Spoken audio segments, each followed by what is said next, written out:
आगे भी निभा लेना। दल बल के साथ माया घेरे जो मुझे आकर, दल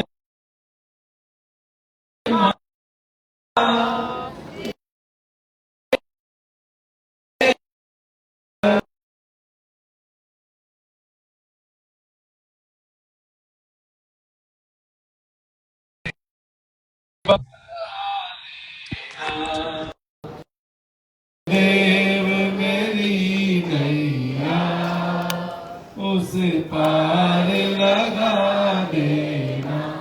अब तक तो निभाया है, आगे भी निभा देना। संभव है झंझटों में मैं तुमको भूल जाऊं,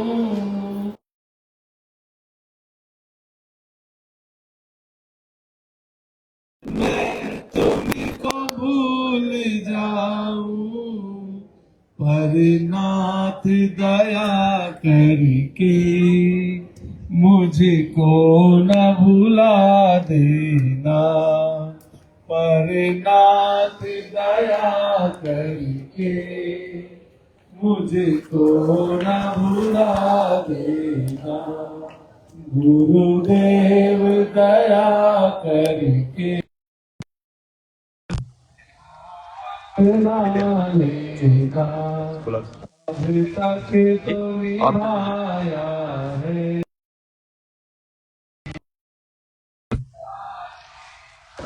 तुम देव मैं पुजारी, तुम इष्ट मैं उपासक।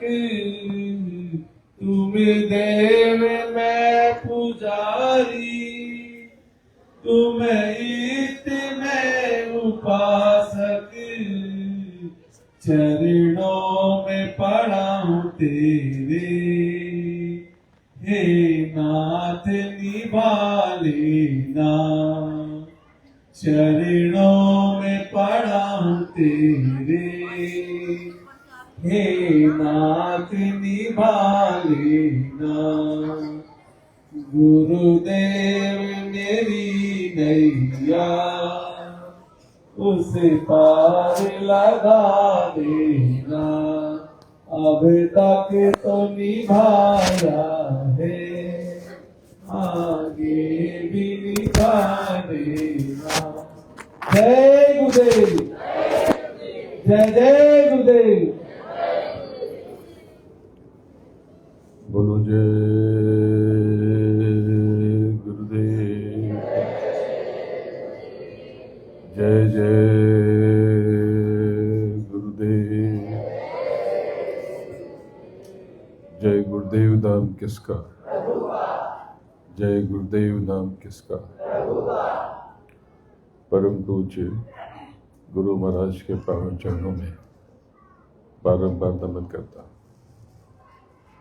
और आप सबकी आज्ञा चक्र पर बैठी मालिक का अंश, आपकी सूरत, आपकी रूह, आपकी आत्मा जो इस जीव से बन के जीवात्मा है, प्रणाम करता।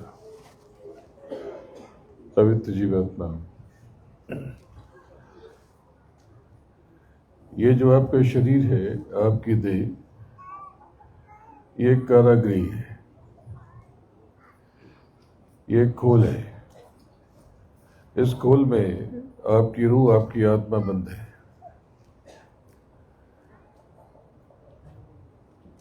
और आपको इसके बारे में कुछ पता नहीं है।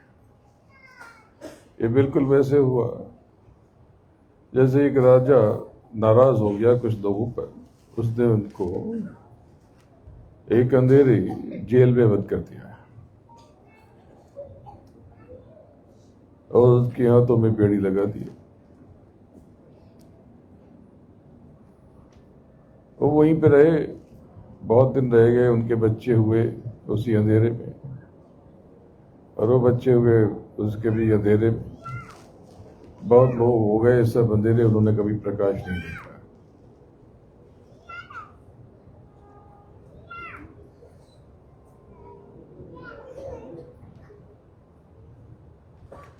उन्होंने कभी प्रकाश नहीं देखा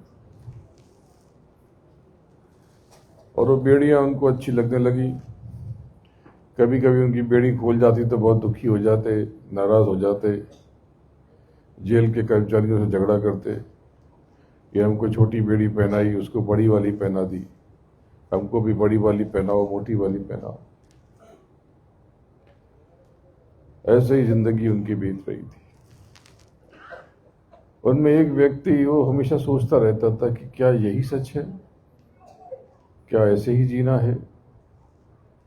एक दिन उसने जेल कर्मियों से पूछा तो हंसने लगा, बोले नहीं ये अंधेरा, ये तो तुम अंधेरे में हो, तुम्हें सजा दी गई है, बाहर बहुत प्रकाश होता है। बोले प्रकाश क्या होता है? बोले बिना देखे नहीं बता सकते, लेकिन चलो एक हल्का सा एक छेद कहीं पर था, उसने दिखाया, बोले गया वहां से वो लोग रोशनी तो चमक कर रह गया। बोले ये क्या है, हमें तो पता ही नहीं है। लौट के आया और उसने अपने लोगों से बताया कि हमें सजा दी गई है, ये बेड़ियां हैं जिसको तुम पहन के इतराते हो। तुम्हारा संसार तो बाहर है, वो बहुत नूरी है, बहुत प्रकाशमान है, तो सब उसे पागल समझने लगे। लाजिम है जिन्हें प्रकाश का न पता हो, उन्हें प्रकाश बताया जाए तो उनको तो हंसी भी आएगी, क्योंकि उन्हें अंधेरे में ही रस आता है। जब सत्संग सुनते हो ऊपर का तो नींद आती, और कजरी सुनते हो तो मजा आता है।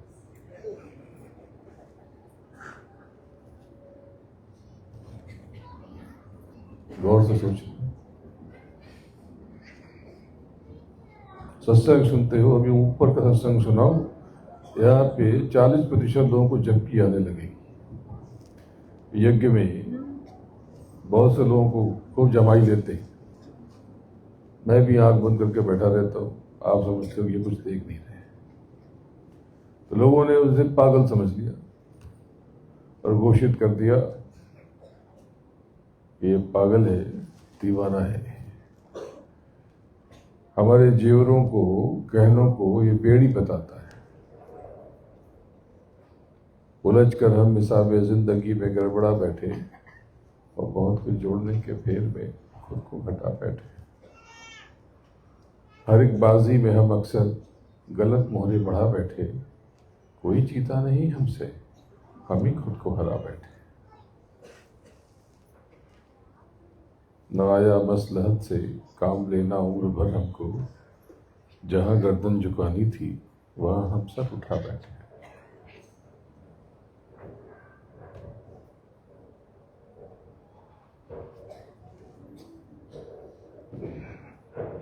तो ये जब चमकती चीज को सोना चमकती चीज को सोना समझकर बहुत पछताए किसको क्या समझकर, और न जाने कितनी सारी बेड़ियों को समझ लेते हैं हम गहना समझकर। आप भी ऐसे ही समझते हो। आपको सत्संग सुनाया तो नींद आई, और नाच गाना हो गया तो कितना नींद आया। मैं बहुत गौर से देख रहा हूं और बहुत चिंतित भी हूं कि समय बीता जा रहा। ये नाच गाना इसलिए हो गया कि बाहर नाचते तो बाहर फंस जाते, यहाँ नाचोगे तो फिर धीरे सत्संग सुना के सब उतार दूंगा। तो चूंकि यहीं पर गाना हो जाए तो बाहर ये गाना होना थोड़ा कम हो जाएगा।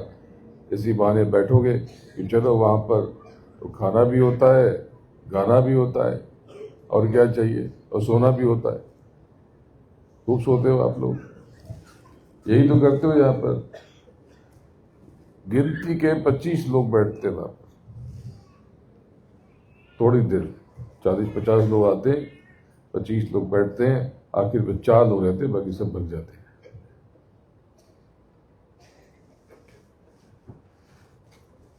एक दिन खाली पड़ा रहेगा, जाए बसे शमशान।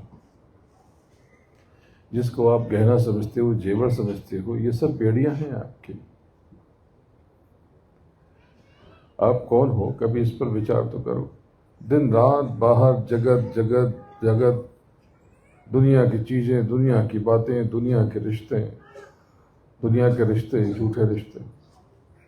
जिसको अपना कहते हो वो बच्चा तुम्हारे यहाँ पैदा नहीं हुआ तो कहाँ था तुम्हें पता नहीं, जिससे तुम्हारा झगड़ा था, जो मर गया वही पैदा हो गया है। जिसका तुम खून पीने को आमादा थे, या जो तुम्हारा खून पीने को आमादा था, वही तुम्हारी संतान बन के आया, तुम्हें पता ही नहीं। भाई लेन देन तो उसी से होगा। ये जितने जानवरों को मार के खा गए, चिकन मटन, ये सब तुम्हारे अपने थे। वो चिल्ला रहे थे कि मैं तुम्हारी माँ हूं, मैं तुम्हारा बाप हूं, मैं तुम्हारा बच्चा हूं। भाई लेन देन जिससे होगा उसी को तो ये लेन देन अपनों से, ये सब जो आप रिश्ते नाते समझते हो, ये लेन देन का फल है, प्रतिफल है। वो कहानी सुनाई थी, वो व्यापारी, उसने व्यापार शुरू किया, अपने दोस्त से कर्जा लिया, दोस्त सेना में था। वो व्यापार बढ़ने लगा, नीयत थोड़ी इधर उधर हो गई। वो बोलता है कि देता हूँ, मांगता था भाई दे दे, पैसा दे दे, नहीं दिया। वो सेना में था, सरहद पे मर गया। और कुछ समय के बाद पैदा हुआ, फिर उसकी शादी हो गई उस व्यापारी की। फिर उसका एक बेटा हुआ, बेटा बहुत सुंदर, बहुत होशियार, सारा हिसाब किताब संभालने लगा 18 साल की उम्र से ही। लेकिन 22-24 साल की उम्र होते होते उसका एक्सीडेंट हो गया, दुर्घटना हो गई और उसकी मौत हो गई। व्यापारी जो कि बहुत बड़ा, इसके पहले उसने कभी सोचा नहीं था कि ऐसा भी होगा। और वो थोड़ी सी उम्र में ही बूढ़ा दिखने लगा, दुखी हो गया, काम से मन उचट गया। वहां पर एक महात्मा आते थे, तो जब आए एक दिन तो बोले कि कहाँ है तुम्हारे सेठ जी? बोले वो ऐसा ऐसा हो गया, वो आते ही नहीं है काम पर, काम चौपट हो रहा। उनके पास गए, रोने लगा, बोला ये कैसे हो गया, इतनी दुखदाई घटना, 24 साल का बेटा चला गया। उस महात्मा ने कहा कि बच्चे तुमने पहचाना अपने बच्चे को, अपने बेटे को? बोले मतलब? बोले कौन था, तुम्हारे पास क्या करने आया था, तुमने कभी विचार नहीं किया? बोले ये तुम्हारा वही दोस्त था जिसका तुमने पैसा मार लिया था, वो लेने आया था और ले लेके चला गया। तो बात ऐसी है कि ये संसार क्या है, इसको समझो। यहाँ पे आए हो, केवल 2 दिन बचे, आज का दिन तो खत्म हो गया, 9वां दिन साकेत महायज्ञ का। 2 दिन और हैं, इसमें आपके जीवन में चमत्कार हो सकता है। डूब जाओ, दुनिया भर के प्रपंचों से हट जाओ। देखो जो भी आपको करना था वो तो मैं कर ही रहा हूं, आपका मन लगा रहे इसके लिए ये सब भी व्यवस्था कर दी। नए जीवों को इसमें आकर्षण दिखाई देता है। मैंने यहां तक कह दिया कि आपकी भौतिक सुख सुविधा की जिम्मेदारी मैं लेता हूं। अब कमाई नहीं करोगे बच्चे नाम की, प्रभु की, तो कब करोगे? अब तुम्हें क्या मिल जाए? ऊपर से कोई ग्रह मंडल उठा कर ले आऊं जिससे तुम्हारी हवस कामना मिट जाए, पूरी हो जाए? तुमको मैंने वचन दिया और तुम तो झूठे वचन दे के चले जाते हो कि हाँ मैंने क्रोध दे दिया, मैंने ये दे दिया, वो दे दिया। और सेवा करने का मौका आता तो बहाना बनाते हो। अभी गाना सुनने के लिए तो ढेर सारे लोग थे, ये चल दिए तो पकड़ पकड़ के लाए गए बहुत से लोग। मैंने कहा जाओ, अपने सिपाहियों को भेजा कि पकड़ के लाओ सबको। तब तो वापस आए थोड़े से, चल दिए। अरे पिछली बार बड़ा गजब का काम हुआ पूर्णावती पर। मैंने कहा कि हमारे अम्मा भाई के पास यहाँ बिठा दिया उनको उधर। मैंने कहा इनके पास मैं बरकत की पोटली दे रहा हूं, आप ले लेना। सब मुझे छोड़ के इनके पास चले गए। मैंने कहा अरे मुझे छोड़ दोगे तो ये पोटली क्या करेगी?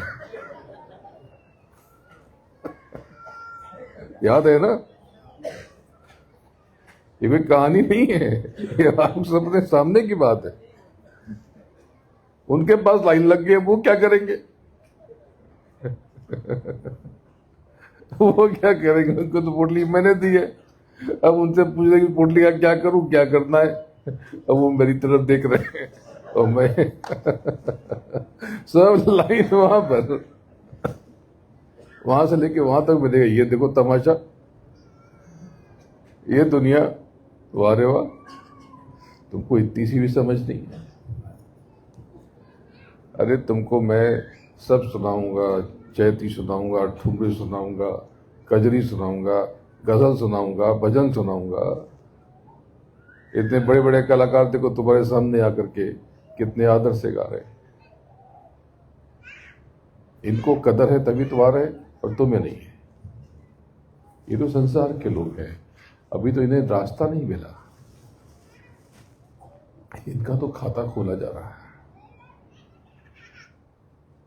पर तुम्हें तो सत्य से जोड़ा गया, तुम्हें तो नाम का दान दिया गया।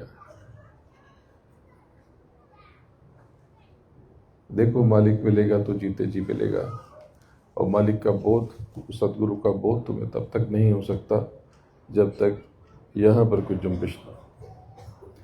ऐसे क्या समझोगे, मैं तुम्हें प्यार से निहारूंगा, तुम कुछ तो खिंचाव महसूस करोगे। वो खिंचाव क्या है, कभी सोचा है? तुम कुछ खोज रहे हो, तुम कभी इस बात से परेशान होते हो, कभी उस बात से, कभी बीवी से, कभी पति से, कभी बच्चों से, कभी माँ बाप से, कभी अड़ोसी पड़ोसी से। कभी सब ठीक होता है तो यूं ही उदास रहते हो और कहते हो कि मन नहीं लग रहा। कभी सोचा है ये क्या है, ये बेबसी कैसी है? तुम शब्द से टूटे हो, तुम अपने मालिक से बिछड़े हो, इसलिए तुम बेचैन हो, तुम कष्ट में हो। अगर वो धुन, वो वाणी, वो आवाजें, जो गैब वाणी, जो आसमानी आवाज, जो कलमार आते, जो आकाशवाणी, अगर उससे तुम्हारा फिर से सामना हो जाए, फिर से उसकी धार पकड़ में आ जाए, तो तुम्हारे भीतर करार आ जाए। तो ऐसा कोई व्यक्ति देह में जब तुम्हें मिलता है जिसके पास शब्द का खजाना है, जो शब्द ही है, तुम जब उससे मिलते हो तो तुम्हें खिंचाव महसूस होता है। वो साधारण है लेकिन तुम्हें सुंदर लगता है, तुम्हें उसको देखने का मन करता है, तुम्हें उसको सुनने का मन करता है, तुम्हें उसको निहारने का मन करता है। तुम समझ नहीं पाते, उसकी आवाज तुम्हें छूती है, शीतल लगती है, और तुम्हें एक हल्की सी खुमारी आ जाती है। तो इन्होंने कहा कि लगता है कि सुनते तो सो जाए। ये निद्रा की आवाज नहीं है, ये तुम्हारा वजूद है। जब तुम्हें वो खजाना ऐसा कहीं स्रोत, हल्का सा सुराग मिलता है, तुम्हें अच्छा लगता है, तब तुम देखते रहते हो, तुम सुनते रहते हो। ये तब तक तुम ना समझ पाओगे जब तक तुम्हारी ये अंदर की आंख, अंदर के कान और अंदर की नाक न खुल जाए। जब तुम उतारे गए थे तो तुम्हारी आंख खुली थी, कान खुले थे, एक ही आंख थी। और जैसे ही तुम ऊपर त्रिवेणी संगम से नीचे आए, 10 द्वार, 11 द्वार और 12 द्वार, ये त्रिवेणी है, इसी को प्रयाग कहते हैं। ये अंदर का प्रयाग। यहाँ तो शहर का नाम रखा ना आपने, किस नाम से रखा? उस नाम से रखा। जो 10वां द्वार है उसके मालिक है राम। तो राम से बड़ो राम का नाम। राम नाम जो है वो पार ब्रह्म परमेश्वर का है, पार ब्रह्म परमेश्वर। और जो महाकाल है वो कहीं कोई उनको महाकाल पुरुष ओंकार या परमात्मा भी कहता है। गुरु महाराज ने मालिक को परमात्मा कहा, लेकिन जब कुछ लोगों ने एक बताया कि परमात्मा इनको भी कहते हैं, तब गुरु महाराज ने कहा कि ठीक है, वो तो मालिक है, उसको किसी भी नाम से बुलाओ, प्रभु कह लो। इसलिए जय गुरुदेव नाम परमात्मा का से बदल करके हुजूर ने जय गुरुदेव नाम प्रभु का कर दिया। बात एक ही है। जैसे ब्रह्म पहले मालिक को कहते थे, लेकिन उनके पुत्रों को क्या कहें तो उनको निर्गुण कहते थे। निर्गुण सुना जाता है, गाया जाता है। उनके पुत्र कहा तो बोले कि हम भी तो उनके अंश हैं, उनके पुत्र। आप उनके पुत्र नहीं, आप उनका अंश हो, वो अंशी है। तो नीचे जब आप उतारे गए शब्द की डोर से एक धारा में, तो जैसे ही त्रिवेणी संगम से नीचे उतारे गए, एक बारीक सी झिल्ली आपके ऊपर फेंक दी गई, एक देह बन गई, और वो देह थी शब्द स्पर्श रूप रसगंध की कारण जगत में, ब्रह्म और माया के रूप में। ब्रह्म ओंकार और माया ह्रींकार। माया का रूप स्वरूप इतना सुंदर, इतना अनोखा, इतना चमकीला, इतना सुनहरा, क्या क्या रंग, उसकी क्या, उसके बारे में क्या कहे। जैसे ये मोबाइल लेते हो और उसे चालू करते हो तो कितनी देखो रंगीनियाँ दिखाई देती हैं, कैसे अच्छे अच्छे गाने सुनाई देते हैं, कैसे अच्छी अच्छी बातें दिखाई देती हैं। सिनेमा देखते हो, विदेशों के बड़े बड़े लोकेशन देखते हो, लेकिन जब उसकी बैटरी खत्म हो जाती है, यानी माया निर्बल हो जाती है, तो एकदम वो स्क्रीन काली हो जाती है, काली। तो जब माया निर्बल होती है तो माया जैसा बदसूरत कुछ नहीं, और जब माया सबल है तो माया जैसी खूबसूरती कुछ नहीं। वेद को समझ लो। तो माया मनोगत जगत है, और कारण जगत शब्द स्पर्श रूप रसगंध का, उनका भी जगत यही है, शब्द स्पर्श रूप रसगंध का, लेकिन इनका यथार्थ है, उनका मनोगत है। ये रक्त वर्ण का संसार है, लाल रंग का संसार, ब्रह्म का संसार। ब्रह्म तो 16 ब्रह्म है, लेकिन इन्हीं को ब्रह्म कहा जाता है। 4 के ही भेद महापुरुषों ने खोले और बाकी के 12 छुपा दिए। मैंने बीच बीच में कभी कभी बता दिया थोड़ा सा, कि आपको पता तो चले ये जो है ये कुछ जानते हैं, कुछ तो है। इसका पता कैसे चलेगा? कोई कह दे कि ये झूठे हैं, तो झूठ की कसौटी क्या है? और कोई बोले सच्चे हैं, तो सच की कसौटी क्या है? सच की कसौटी बस इतनी सी है कि निहारो तो निहारने का मन करे, सुनो तो सुनने की अच्छा हो, अच्छा लगे, अंदर में उतर जाऊं, सुनते रहो, सुनते सुनते वो आवाज दिल में उतर जाए, एक हल्की सी खुमारी आ जाए। जब कभी सत्संग सुनोगे तो हल्की सी नींद आ जाएगी, एक हवा का झोंका आएगा जैसे। क्यों? क्योंकि अंदर वो शब्द, वो नाद आपको पुकार रहा है, जो आपका वजूद है, जो आपका अस्तित्व है। तो ये ब्रह्म और माया का लोक बड़ा विलक्षण। तो ब्रह्म का जो लोक, ये रक्त वर्ण का, लाल रंग का, इसमें हर चीज लाल है। आज मैं विशेष चीज बताता हूँ, पहले भी मैंने बहुत बार बताया है, ब्रह्म में आकर्षण बहुत है, बहुत खिंचाव। अगर दिन रात ब्रह्म का स्मरण करो, जिनको नाम का दान मिला उनको पता है उनका स्वरूप क्या है, और जिनको नहीं मिला उनको नाम दान मिल जाएगा। आज ही मिलना था, लेकिन कल रात तक तो ये नाच गाना हो रहा था यहाँ पर। मैं तो आराम से जीवों के संभालने की क्रिया में लगने वाला था, यहाँ 12 बज गए और देखा ये डम डम डम शुरू हो गया। मैंने सर खुजाया, मैंने कहा क्या हो रहा है? बोले हुजूर नया साल लग गया। मैंने कहा अच्छा, तो अभी क्या करेंगे ये लोग? बोले पता नहीं क्या करेंगे। और वहां पर देखा तो सब सारी संगत वहां इकट्ठा हो गई। मैंने कहा अच्छा, इतनी रात को क्या करेंगे? अब खाना न खिलाना पड़ेगा? बोले नहीं, खाना खा के आए, भल्ला जी ने खाना खिला दिया है। मैंने कहा तब सत्संग करना है?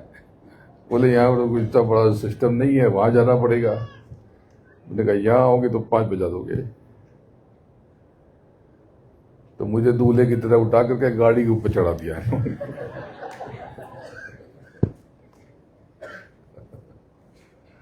अब मैं देख रहा हूं सब बौरा के नाच रहे हैं सब। मैंने कहा क्या हुआ है इनको? अरे सब इतना नाचे, इतना नाचे, इतना नाचे, सब अपनी शादी में ना नाचे होंगे इतना।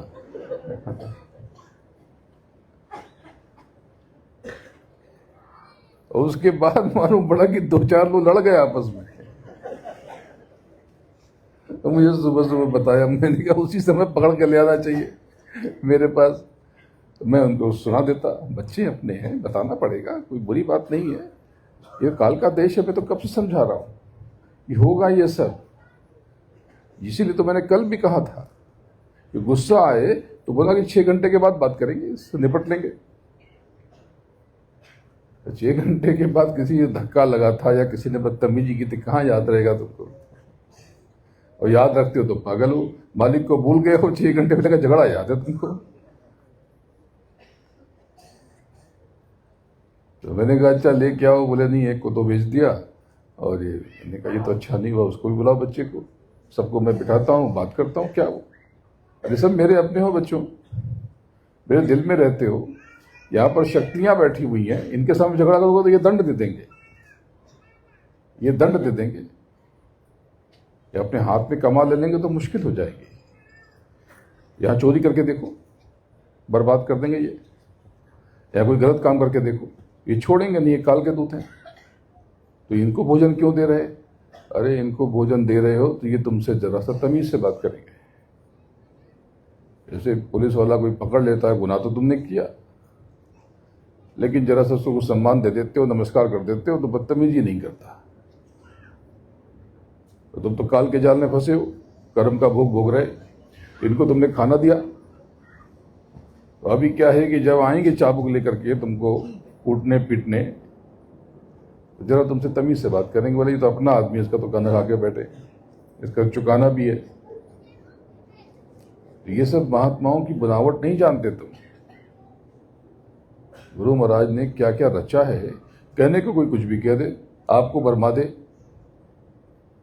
बहुत से प्रेमी मुझे फोन कर रहे हैं, और आखिर की मालिक हम भरम गए थे, मुझे कहे तुम्हें भरम, अरे बुद्धि तो लगाते, लेकिन मन बुद्धि चित्त अहंकार वहां अपने काम कर देते हैं। तो तुमसे कुछ लिया,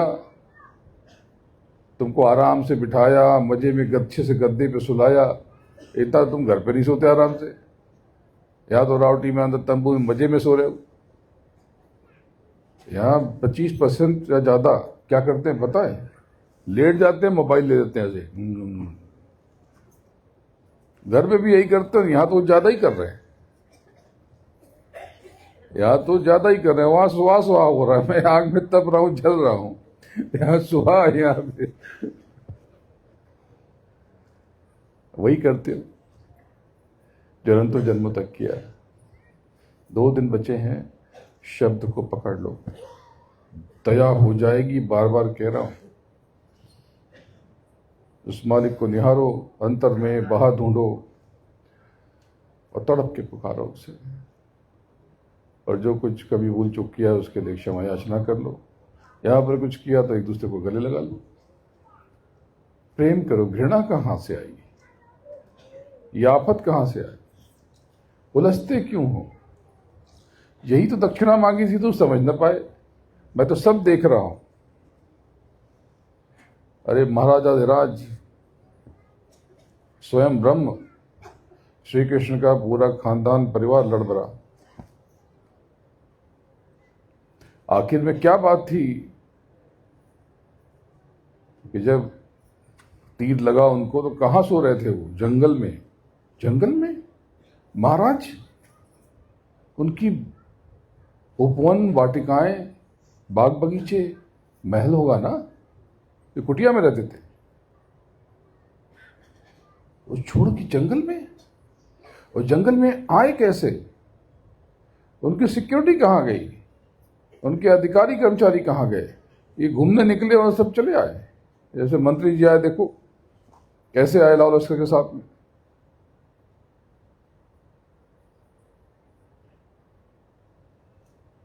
उनके सुरक्षा कर्मी, सिक्योरिटी गार्ड तब भी होते थे। वो कहानी सुनाई थी सुदामा वाली, चौकीदार ने रोका, सिक्योरिटी गार्ड ने रोका। चौकीदार तो क्या, चौकीदार तो छोटे मोटे जगह पे होता है, उनकी तो सिक्योरिटी होती है। वहां सो रहे थे। करम गति टारे नहीं टरी। तुम कहते हो हमको, हम भगवान से डरते हैं, बड़ा अंग्रेजी में बड़ा अच्छा शब्द है गॉड फियरिंग। मुझे समझ में नहीं आता, मैं सर खुजाता हूं। गॉड फियरिंग भगवान से डरना है तो अपने उल्टे कर्मों से डरो। सब लिखा जा रहा, एक एक चीज लिखी जा रही। वो तो दरबार में जब तुम्हारी हाजिरी पेशी होगी वो होगी जब तुम आखिरी सांस गिनना शुरू करते हो, बोल नहीं पाते करते हो, जब सब दिखता हो, बहुत पछताते हो। फिर मालिक रहम कर दे, करम कर दे कि नाम की कमाई कर लूं, लेकिन मौका खत्म हो चुका है। सब एक एक जीव जाएगा। यहाँ जो बैठे हैं सब जाने वाले हैं, सब जलेंगे या सब दफन किए जाएंगे, मतलब जो पद्धति भी हो, या तो दफन किए जाएंगे या जला दिए जाएंगे, फूंक दिए जाएंगे। किस गुमान में हो? इस बार तुम नहीं जाओगे। कुछ समय के लिए 4 दिन की जिंदगी और 1 सदी का इंतजाम।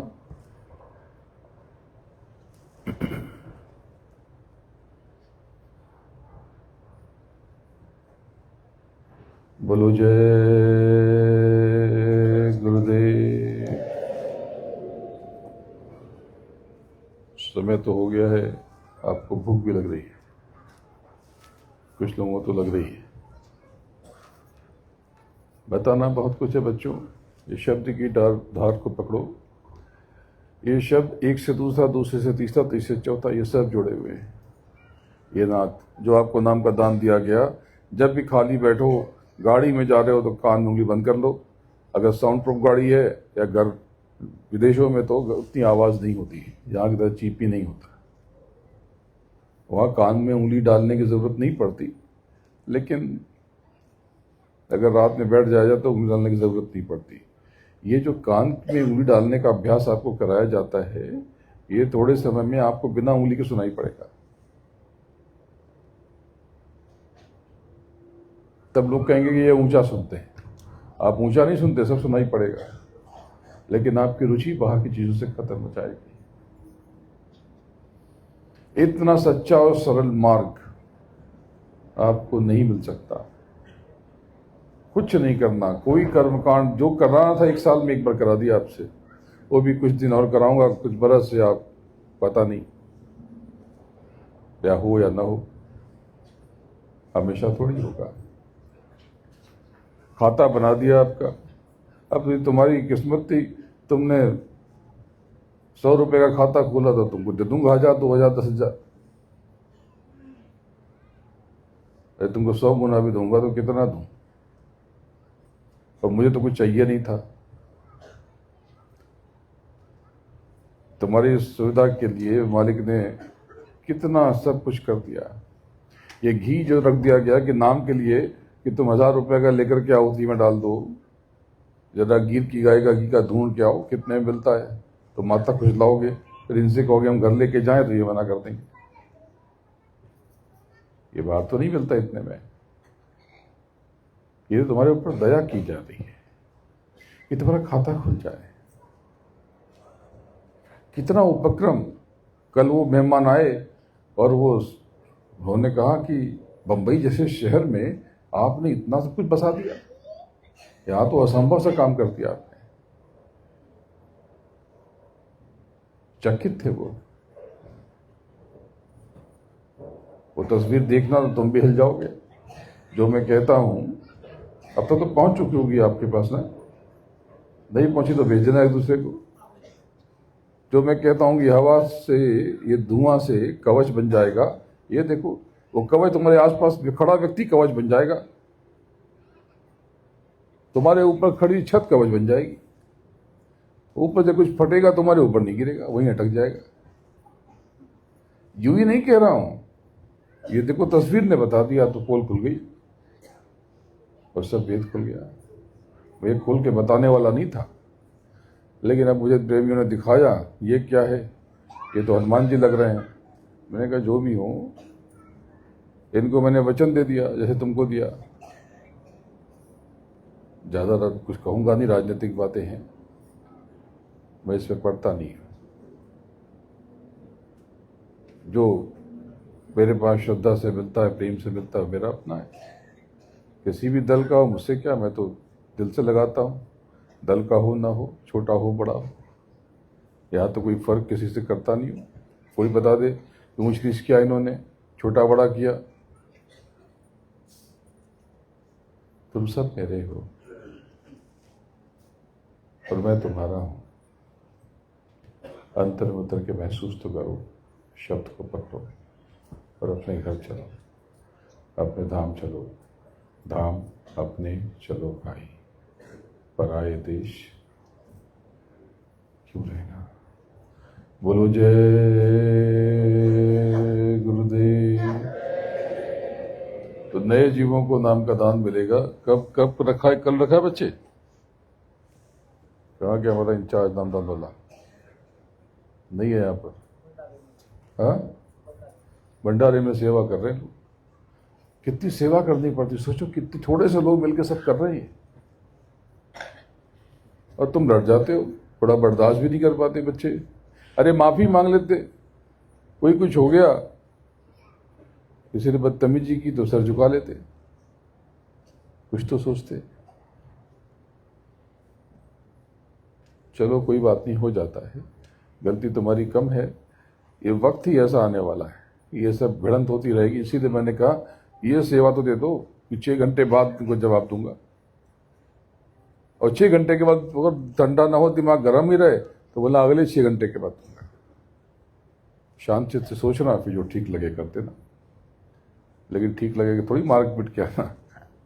ये तो मैंने कहा, नहीं तो मुझे ही कहोगे कि आपने कहा था कि शांत से सोचना, मुझे लगा कि ठोक के आता हूँ और मैं ठोक के आ गया, आपके आदेश का पालन हो गया। नहीं, मैं तो कहता हूं कि हाथ जोड़ देना, सर झुका देना। अरे बच्चे, ये नामदान कब है? हाँ बेटा, तुमसे पूछ रहा हूं। मॉर्निंग में, सुबह कितने बजे? 8 बजे। कहां पे करोगे? कितने लोग हैं? तो 130 तो उधर तो कहीं आएंगे नहीं। तो यहाँ पर जो पुराने हैं उनको जरूरत नहीं है, तो वो यहाँ नहीं आए। बाजा बजाना तो मैं जाके फिर से आ जाऊंगा, बाजा बजा लेना। 2 ही दिन बजा है तो बजा लो बाजा, अपना या मेरा, किसी का भी।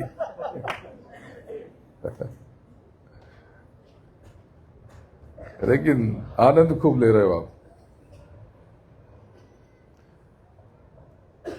नाम सुनना था, कजरी सुन रहे। वो कोई बुरी चीज नहीं है, कजरी भी सुने, लेकिन नाम को कब पकड़ोगे बच्चे? कजरी सुनाने के लिए तो उनको बुलाया था, वो कितने प्रेम से, कितने हृदय से, भाव से उन्होंने सुनाया आपको। अपनी अपनी आस्था है, उनकी जिनमें आस्था है, जो उनको पता है। उनको तो नाम का दान मिला नहीं, लेकिन ये सारे कलाकार क्यों आते हैं, विचार करो। कुछ तो मिला ना इनको, ऐसे तो कोई नहीं आता, कुछ तो पाते होंगे ना।